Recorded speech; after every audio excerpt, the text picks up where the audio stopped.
बहुजन शेतकरी संघटनेच्या वतीने नाशिक रोड येथील मार्केट यार्डमध्ये एक बैठक पार पडलेली आहे आत्ता। आणि नाशिक पुणे रेल्वे ही संगमनेर नारायणगाव मार्गेच व्हावी यासाठी सर्वांचंच जे मत आहे ते अधोरेखित झालेलं आहे।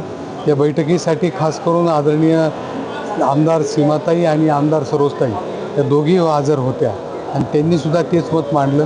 सर्वच लोकप्रतिनिधी, सर्व नगरसेवक, नाशिक रोडचे, नाशिकचे जे उपस्थित होते त्या सर्वांचंच म्हणणं तेच आहे। आणि त्यासाठी काय करायचं हा विषय घेऊन आजची बैठक झाली। सर्वच लोकप्रतिनिधींनी असं सुचवलं की आपण दिल्लीला एकदा केंद्रीय मंत्र्यांशी भेटू। तर 20 तारखेपासून अधिवेशन सुरू होतं आहे। 20च्या नंतर मी त्यांची मंत्री महोदयांची वेळ घेऊन हे सर्वच लोकप्रतिनिधी जर दिल्लीला आले तर आपलं मत काय आहे आणि जनमत काय आहे हे मंत्री महोदयांपर्यंत पोहोचेल।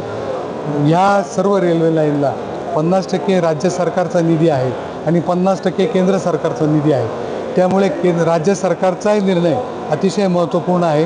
दोन्ही सरकारांनी मिळून लोकभावना लक्षात घेऊन निर्णय घ्यावा आणि नाशिक पुणे रेल्वे मार्ग हा नाशिकपासून सिन्नर, संगमनेर, नारायणगाव या मार्गानेच व्हावा यासाठी आम्ही सर्वजण एकत्र आहोत। गरज पडली तर आंदोलन करू अशी सर्वांची भावना आहे। आम्ही सर्वजण बरोबर आहोत। लोकप्रतिनिधी, लोकांचं जे मत आहे तेच आमचं मत आहे। आपण सर्वजण मिळून हा मार्ग असाच व्हावा यासाठी प्रयत्न करू। जय हिंद, जय महाराष्ट्र। आज या ठिकाणी नाशिक पुणे रेल्वे मार्ग हा संगमनेर मार्गे व्हावा या मागणीसाठी बहुजन शेतकरी संघटनेच्या वतीनं या ठिकाणी सर्व पक्षीय बैठकीचं आयोजन करण्यात आलेलं होतं। आणि त्यानिमित्त सर्व पक्षाचे, सर्व संघटनांचे पदाधिकारी या ठिकाणी हजर होते आणि त्यामध्ये प्रामुख्याने सर्वांचं एकमत या ठिकाणी झालेलं आहे की हा जो मार्ग आहे तो नाशिक ते संगमनेर मार्गे पुण्यापर्यंत व्हावा।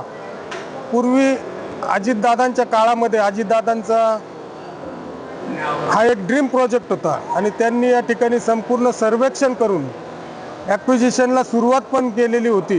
परंतु सरकार गेल्यामुळं या ठिकाणी तो प्रोजेक्ट रेंगाळला गेला आणि कुठेतरी आज दुसऱ्या मार्गाने तो नेण्याचा प्रयत्न करत आहेत। आज आमची सरळ अशी मागणी आहे की व्यावहारिक अशी मागणी आहे की हा जर प्रकल्प संगमनेर मार्गे झाला तर निश्चितपणाने या ठिकाणी नाशिककरांना, नाशिकमधून जे काही विद्यार्थी शिक्षणासाठी जाते त्यांना, त्याचप्रमाणे नोकरीसाठी अनेक मुलं मुली त्या ठिकाणी काम करतात त्यांच्यासाठी, त्याचप्रमाणे शेतकऱ्यांच्या मालवाहतुकीसाठी, इंडस्ट्रीच्या विकासासाठी हा एक चांगला असा मार्ग होईल। संपूर्ण इंडस्ट्री या ठिकाणी चाकण असेल, नाशिक असेल किंवा ज्या काही पुढे असणाऱ्या इंडस्ट्री असतील त्या एकमेकाला जोडल्या जातील।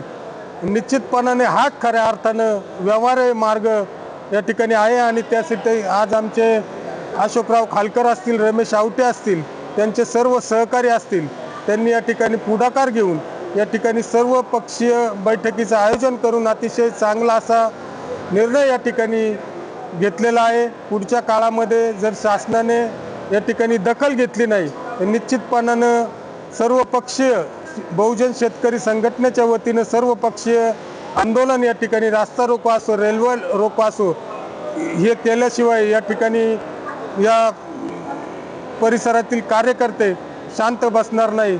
मी या ठिकाणी आज जे काही लोकप्रतिनिधी, त्याचप्रमाणे वेगवेगळ्या क्षेत्रातील मान्यवर त्यांनी या ठिकाणी येऊन जे मार्गदर्शन केलं त्यासाठी बहुजन शेतकरी संघटनेच्या वतीने त्या सगळ्यांचं आभार मानतो।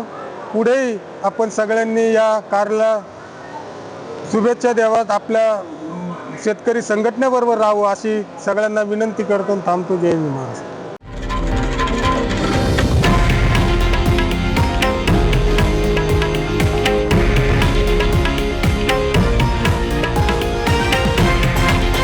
हे आहे देशातील नंबर 1 न्यूज नेटवर्क आणि आपण पाहत आहात TV9 मराठी, एकमेव।